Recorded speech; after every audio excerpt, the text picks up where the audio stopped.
Hey, what's up? It's Jim, and today I'm going to talk about the film Big Hero 6. Most big budget animated films are kind of within the genre of big studio animated films. They fall within the whole thing of believing in yourself as a kid. But Big Hero 6 is different in that it's really not trying to be that. It has a lot of that in it, but it's really in the genre of a superhero movie, especially the origin story, the first film of a potential franchise. And it falls in line so closely with the superhero genre of what an origin story should be. It's kind of surprising. You'd think that they wouldn't make a film like this anymore. It's the kind of superhero origin story you'd expect from the early 2000s. It is a little better than a generic version of that, and it's better plotted out and written in some places. A film that has franchise potential already written in it. Even more so than something like The Incredibles, which that never really turned into a franchise. I know they always talk about how there'll be a sequel and they're developing a sequel, but one hasn't happened yet. And I'm almost half expecting on Monday morning after this comes out that there'll be an announcement for a Big Hero 6 too, because it's so franchise ready for that. And it's so done in that superhero genre origin story way, I almost half expect it to be. Hero, who is a very genius teenager who graduated high school at 13 because he's so smart and he's very good at robotics, but he's used most of that time and energy in a little illegal robot fights in which he's won tons of money. But then his brother, who's majoring in robotics in college, takes him to the lab and shows him what he's been doing and what he's working on with his professor, and suddenly he's interested and wants to go to college there. But he has to impress the big people at the college to let him in because all they know of him is he's an illegal robot fighter and he's really into that. So he comes up with this idea of nanobots, who are small little tiny robots who can all come together, form various things like construct things and do all sorts of crazy stuff. And he shows this off at a big science expo, and his brother's all proud of him until there's a fire for, you know, they never explain the fire, but there's a fire because that happens. This is a superhero origin story. And so there's a fire. So his brother goes, I have to save the teacher. And he runs in, and then a fireball blows up and he's predictably dead. So that kind of gives him his, you know, Spider-Man, Batman type motivation. And after he's depressed for a while, his brother's robot who he made, who's a healthcare robot, Baymax, is trying to help him feel better. And then after they find out that an evil villain in a kabuki mask has taken the nanobots and is probably going to use them for evil or something, you know, they don't really know that he's doing anything for evil. They just know he has a lot of it. That's kind of threatening. The guy in the kabuki mask comes after them, and then he designs Baymax in more of a threatening mecha thing and takes his brother's friends and makes them into superheroes using superhero suits that he designs, and then they all have to go against this kabuki mask figure and figure out what he's doing with these nanobots and stop him before whatever evil plan he's eventually cooking up is, and find the identity of the man in the kabuki mask. With the superhero origin story, and especially when you think of the early 2000s superhero genre, when you have things like the first X-Men and the first Spider-Man. And the problem with a lot of superhero origin stories is that they fit in a lot of the legend of the story. They're trying to get in a lot of information, sometimes 50 issues of a character's story in one movie, and it gets pretty gnarly. And this film doesn't have that because, first off, Big Hero 6 only had 2 miniseries, and they barely used them at all. They just used character names and kind of went off running. That's something that's good for it because they can do more with it. It's also kind of pretty typical for Disney animated films and the adaptation process. If you look at any story they've adapted and made into an animated film, they basically like don't really care about what they're adapting, and they really just do their own thing. It's kind of the tradition, so I guess we should expect that from them. There are other problems with the script, and mainly because I don't really understand why this film is called Big Hero 6. Certainly not for name recognition, because everyone keeps talking about how this is kind of an obscure comic book, but also because it's really about Hero and Baymax, and that's the story, that's the movie. Really, they're the most important characters to the film, they're the most well developed, they have an arc. But the other 4 members of Big Hero 6, because there's 6 of them if you didn't figure that out, but the other members,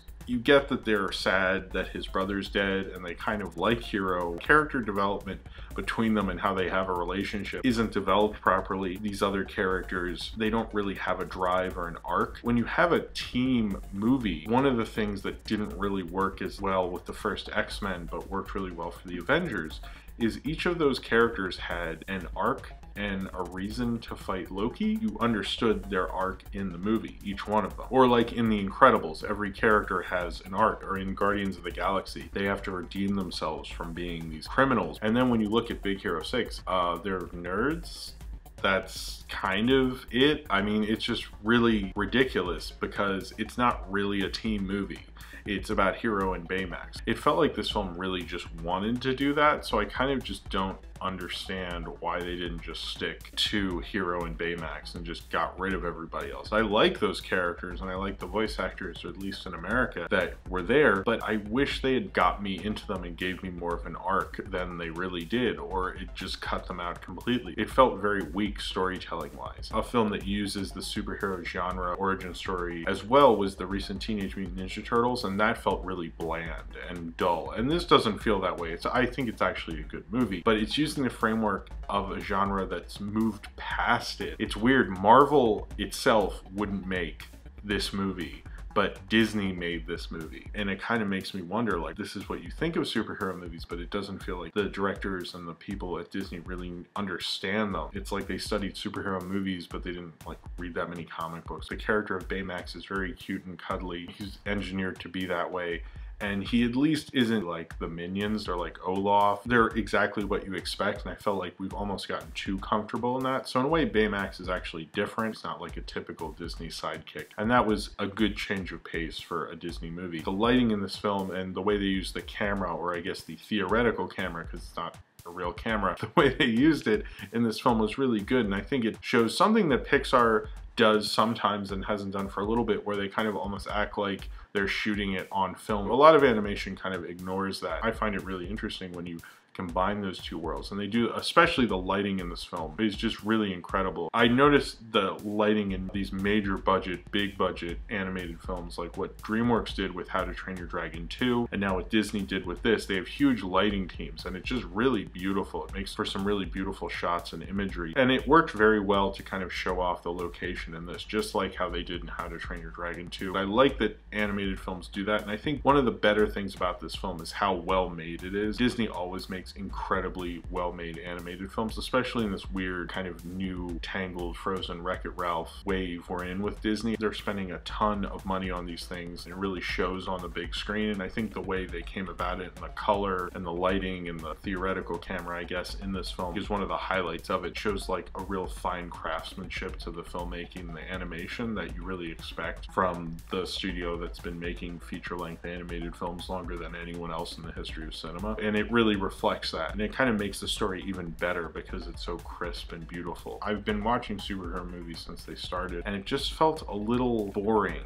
to me. Big Hero 6 is just kind of starting off a franchise for the sake of having an animated franchise. It says more about Disney's motivations as a company and how they like to have all these big franchises that everyone goes to now. I mean, they really do. They have a ton of them. They have Marvel and Pixar and their own animation house and several things going on. Frozen, for example, when I heard they're possibly making a sequel to that, I was surprised because it doesn't feel like it's made for a sequel. Whereas this, it feels very set and ready to do that.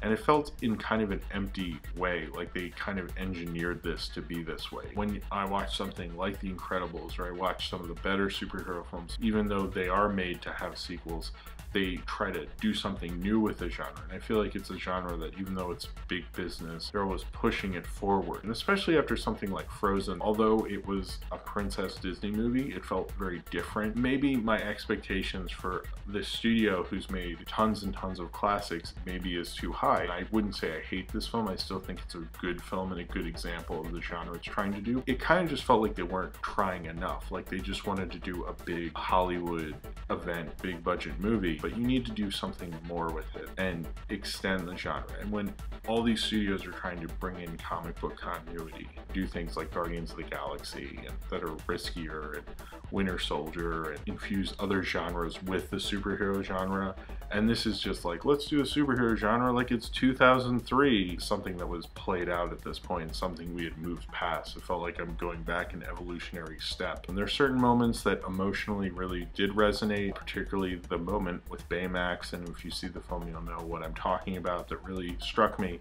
But it moved past those. And I know everyone's talking about, oh, this is about mourning and loss and a lot of those things.